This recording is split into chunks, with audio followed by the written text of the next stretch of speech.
the Northern Territory of Australia is seeing a population explosion. But it's not humans who are massively growing in number.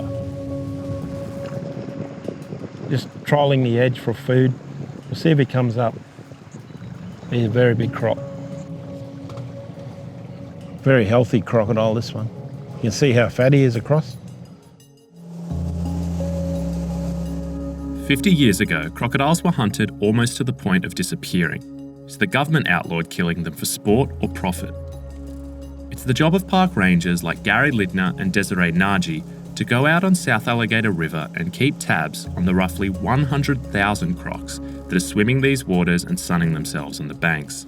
The crocodile population that's in the park at the moment is probably nearing peak population or carrying capacity that was seen before European contact and interference in this country in terms of, removing crocs and all that sort of stuff. For me, it's a privilege because as growing up in the 70s and that, crocs were very rarely seen. And now we're seeing something that hasn't been seen for probably over 200 years. So this crocodile here, you can see bite marks all over it. And it had the rear right back leg ripped off by another crocodile. It's just a natural population of crocs. They're not infested, they're not overpopulated. Crocodiles control each other, crocodiles control crocodiles, but also other predators control crocodiles, and also the weather events control crocodiles. Saltwater crocodiles and their smaller freshwater cousins are apex predators. They're pretty much the top of the food chain around here. Saltwater crocs will eat humans, and they do. A man was attacked here in 2017 as he waded through the swollen river. Dozens of crocodiles are often seen here. The Territory spent a lot of time and money educating the public on how to stay safe. Essentially, be vigilant and give crocs space. Yeah, one just been up here all afternoon, cruising up and down. That's theirs, this is mine. There's a lot of difference between.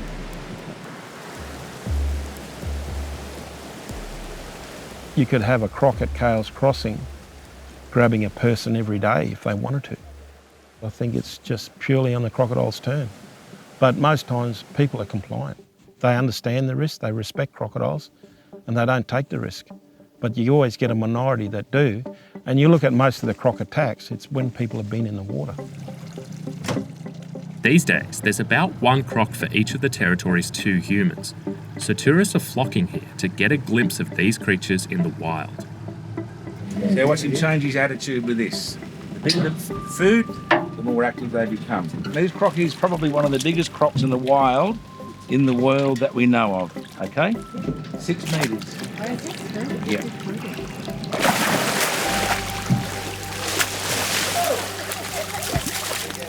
Here's the jaws. Yeah. 2,500 to 5,000 pounds of biting pressure there. Oh, that's what they're doing behind the roof of the boat. You've got it. Oh, well.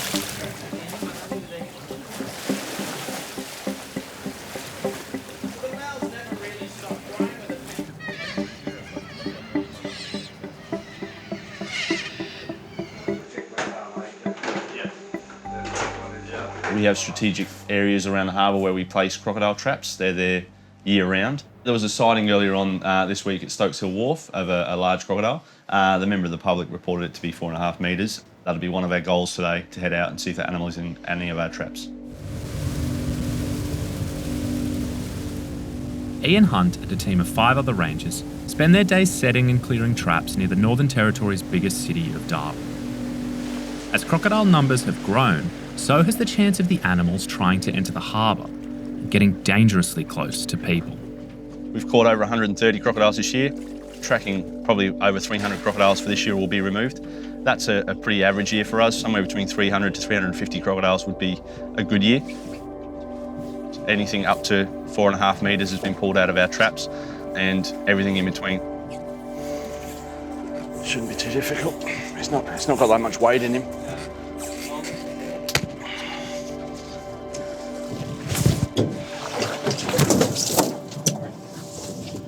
told you it wasn't very heavy. This crocodile here is probably over 2.5 metres, and if that was to grab a hold of an adult human, it would easily be capable of drowning them. So yeah, this is actually an animal that I would consider to be a threat to humans. So it's good that he's not getting any closer to the city today.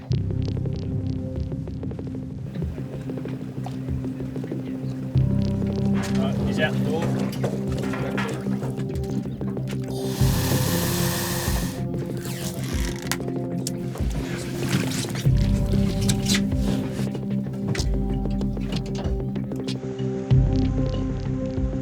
If a croc nudged that, then yeah, unfortunately that guy would be in the water with a crocodile.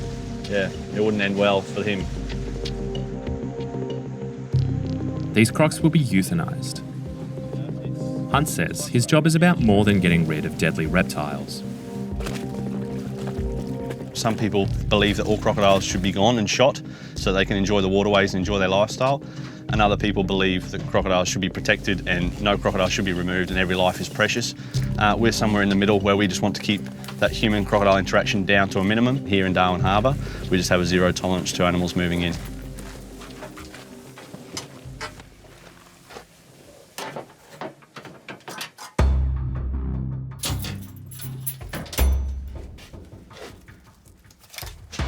The old trusty 45. This is my insurance policy. The Parks and Wildlife Rangers concentrate their work around the 50-kilometre radius of Darwin. Outside that area, people hire crocodile hunters like Roger Matthews. He can sell you a skull or a skin, and with the right permit and fence, can deliver one of the animals as a pet. He's looking great. Yeah, zero maintenance. We don't have any dogs.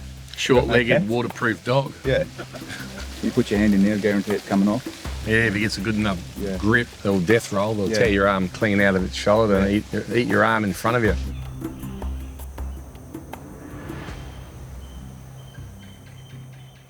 That is a cracker, isn't it? That is a big crocodile. All these come off cattle stations, eating cattle. This one come in 5 metres on the dot. It's just immense. If one of these got you, pretty well, it's all over. His main clients are mining companies and cattle ranchers, and it's brutal work. So basically, 4-hour harpooning. That's all. Some people think we got like on a whale boat with a big grenade-tipped harpoon, but this is all it is. And you're on the front of the boat basically at night, and it's just a case of bang. And once that goes into the crocodile, we just pull our stick back out and throw it in, and it's a case of bringing it in like a big fish. So what we got here, we've harpooned a crocodile that's probably 5 metres long. This guy'd sink your boat in a heartbeat. Grab hold of it, if not tear your aluminium, just grab your boat, twist, and just fill you up with water. It's been in one boat that sunk like that. It was quite frightening. Matthew's clients don't pay him in cash, but they let him keep what he catches. He sells the skulls and the skins to collectors for thousands of dollars. Well, a lot of people dislike what we do, but generally they're armchair critics that don't fully appreciate what some of our graziers have got to put up with up here. You know, they're losing a cow a day. You're losing $1,500 a head. It's probably $500,000 a year of loss.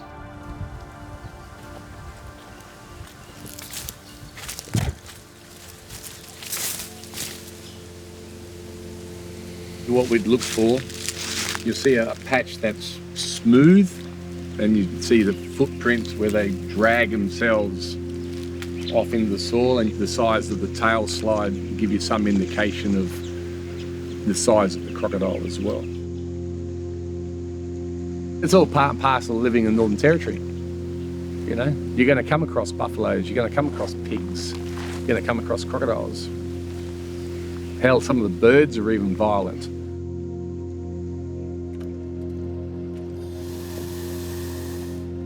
I'm 54 next week. I'd like to be thinking I'm still doing it when I'm 84.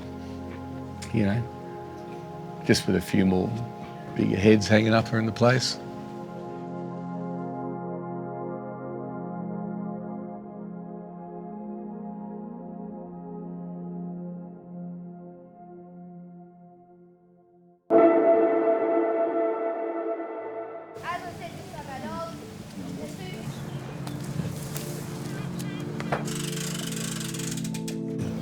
Grahame Webb's been studying crocodiles for 5 decades, and he owns a wildlife park where crocs are the main attraction. What makes saltwater crocodiles valuable is really that they're the least armoured of all the crocs. So there's no bone in these scales in the belly, and they have a large number of small scales. And I guess this area here is wide so that the artisans can make a really much prettier handbag. Selling crocodile skins to international companies who make clothing and accessories brings in a ton of money for the Northern Territory, $75 million in 2017 alone. Right now, there are 7 farms that serve the fashion industry, and the French luxury brand Hermès is building what will be the largest, able to hold up to 50,000 crocodiles. Animal rights groups started to protest the croc farms earlier this year. They say that it's inhumane to breed these reptiles to make handbags. While the owner of the largest farm declined our interview request, Webb says that the best way to protect crocs in the long term is to harvest them now. There's a couple of hundred people employed full-time in the industry, but many more in flow-on effects. And the conservation credentials are huge because very few other places have been able to take a predator and bring it back to their original numbers and have the public put up with it. So I don't have a problem with that. It doesn't make any difference to the crocs. There's plenty of crocs now.